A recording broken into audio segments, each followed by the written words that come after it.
A lot of very smart people like to talk about being customer centric. They go on and on about the virtues of building a business dedicating to ensuring customer success. And then, almost in the same breath, they say you can't build trust without providing quick wins. Hey, I'm your host, Zachary Alexander, and I want to thank you for joining us on this episode of the Subscription Maker Podcast as we discuss the contradiction in those two terms. As you know, customer expectations is the foundation for both building trust and for your customer success efforts. And customer success management is the best way to maximize income from subscription services. So, what is customer success time?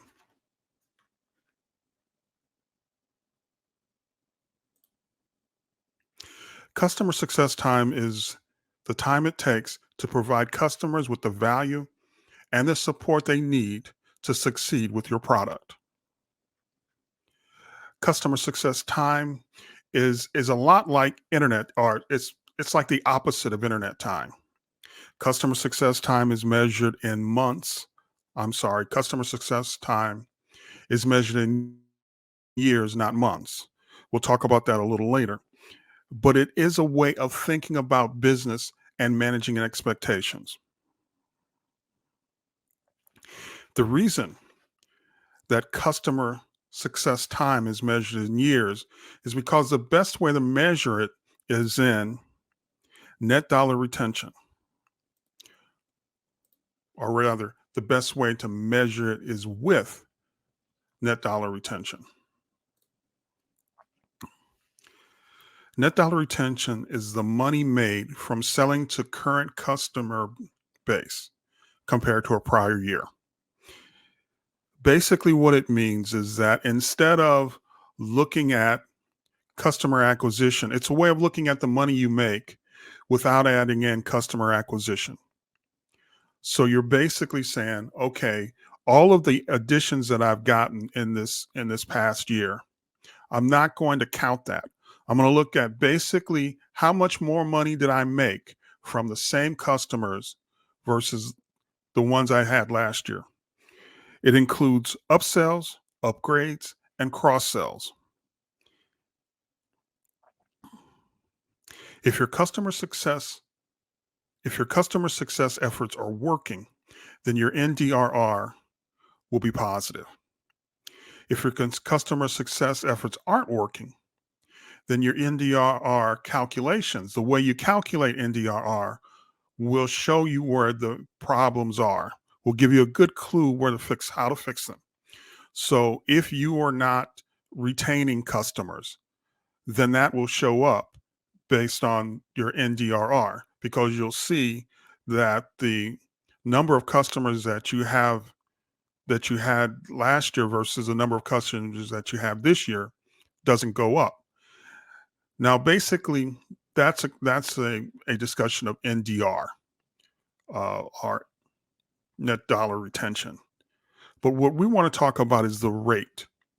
When you start to add in the additions, the upgrades, the updates, basically you're providing a service. So um, rather than providing 2 hours worth of service, your customers decide that they need to purchase 4 hours worth of service. I mean, in a nutshell, that's an upgrade.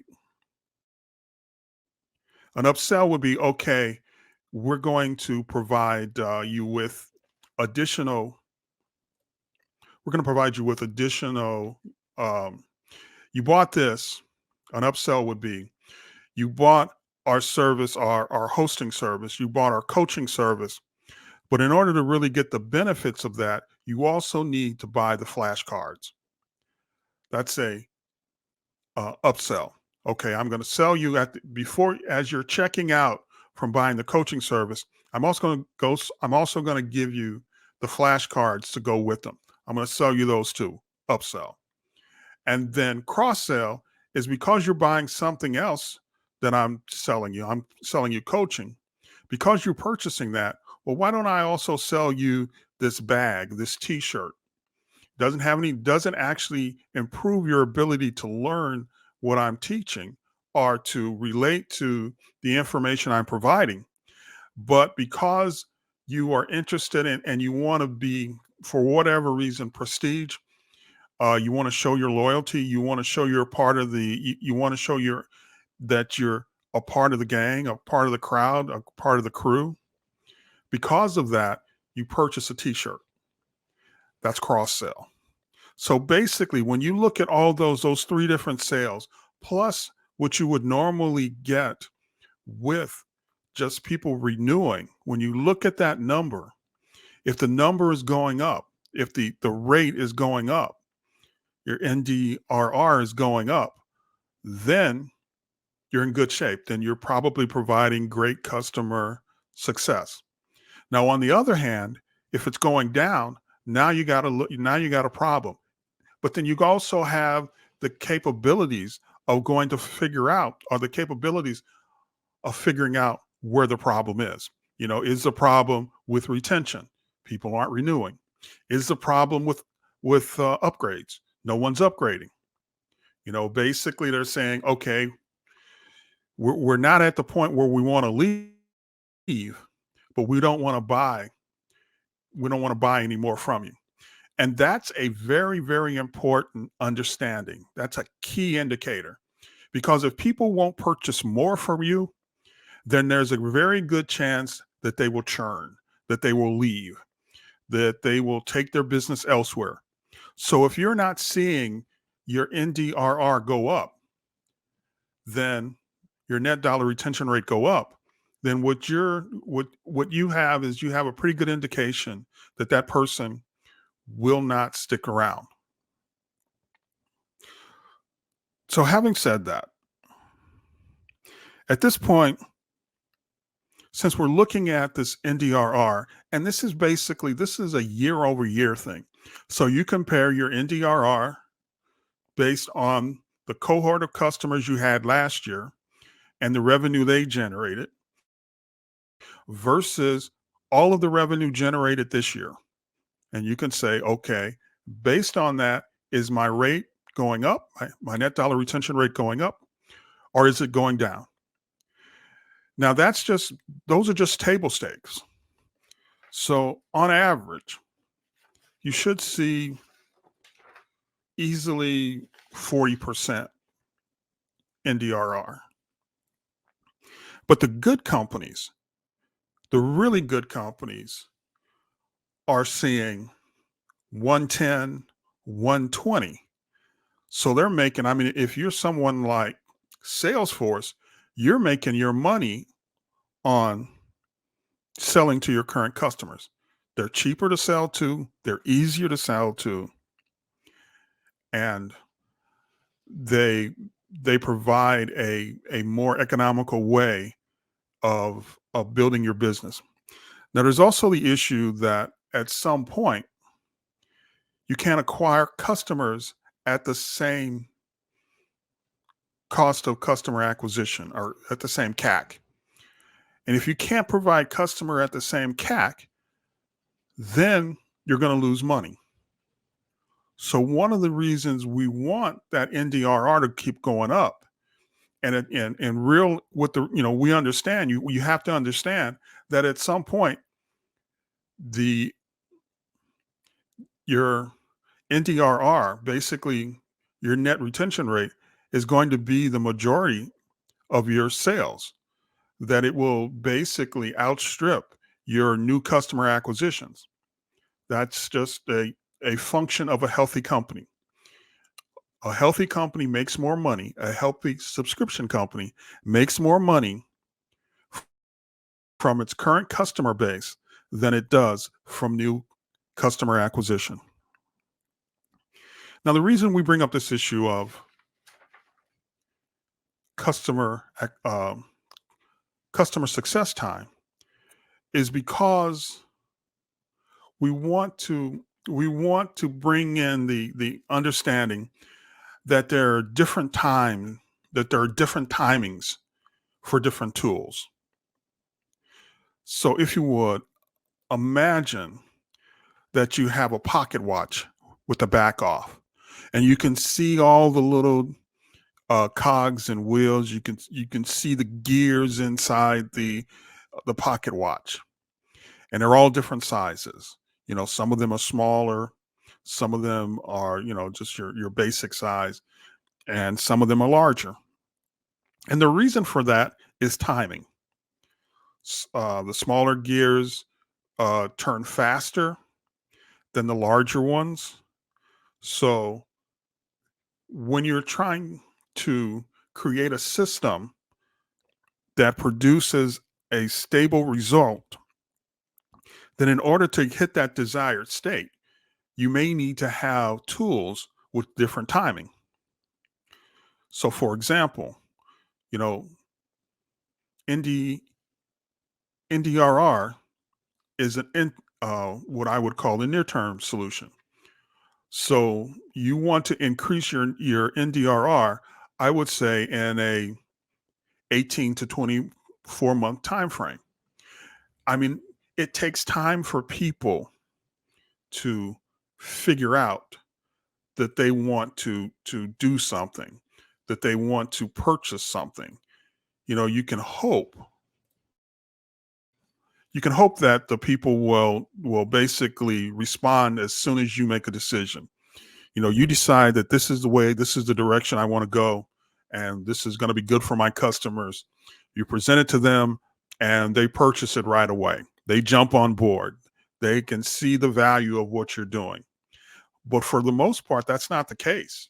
You make a decision to change for business reasons, for economic reasons, for the health of the company, and the customers take a while to make that switch with you.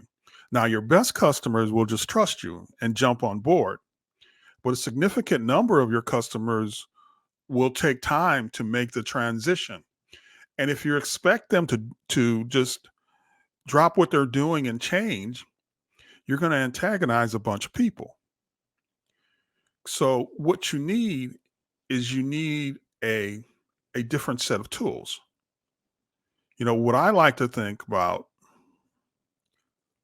what I like to talk about is basically I like three sets of tools.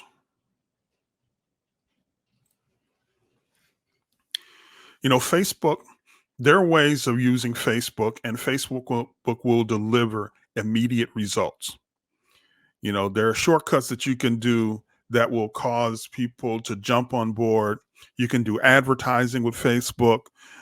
You can find ways of befriending people, and they will jump on board. LinkedIn is the same way. You can use LinkedIn emails to contact people. You can use connections to contact people, and you will see an immediate result. YouTube, on the other hand, is more of a near term solution. So you don't get on YouTube and expect that people are going to jump on board and start watching your YouTube videos right away. You can't expect that. But in general, it takes time. It takes time to figure out what they want to listen to, what they want to see, how they want to see it, to figure out the audience. Now, the difference between Facebook and YouTube are orders of magnitude in following. So, I mean, you can be very thankful and be very happy with 4,000 um, Facebook followers. Yet on YouTube, 4,000 is nothing. On YouTube, you can talk a half million, a million subscribers, and that's it's not normal, but it's something that's attainable. I mean, it's attainable to get millions of subscribers on YouTube. So the difference is Facebook, you can do something and you can see subscribers join your list, friend you, and you can see that happening overnight. You can almost watch people join your friend you on Facebook. On LinkedIn, it's the same way. You can go away for an hour and come back, and you've got 3 or 4 friend requests, and that's great. But when you're talking YouTube, 3 or 4 friend requests or 3 or 4 followers are like, yeah, that's nice.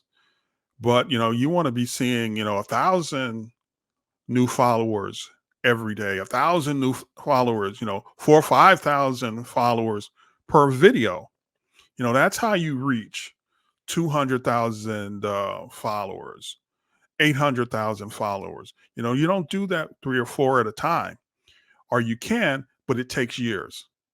And that's kind of the difference is. That's why we have to consider customer success time.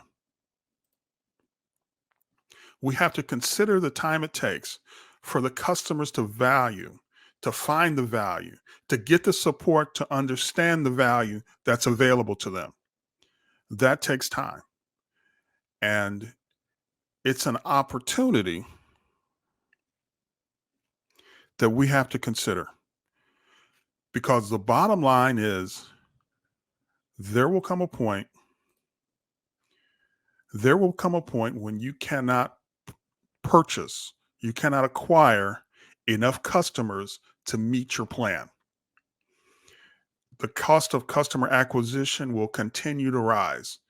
And remember, we're talking that's a percentage of customers. So the fact that you can add 1 or 2 customers is doesn't meet the percentage goals necessary to support a larger customer. What you can do is you can move up market and you say, okay, so I was selling a service at $20 and now I'm selling a service at $20,000. That's one way to do it. That's how that, but it's doubtful because they aren't the same user. The person who purchases something for $20, the person who purchases a service at $20 is not the same person that purchases a $20,000 service. Generally, the person that purchases a $20,000 service is a teen. So it's not the same person. So it becomes more complicated and you end up spending. And a lot of companies, the highest cost they have is customer acquisition.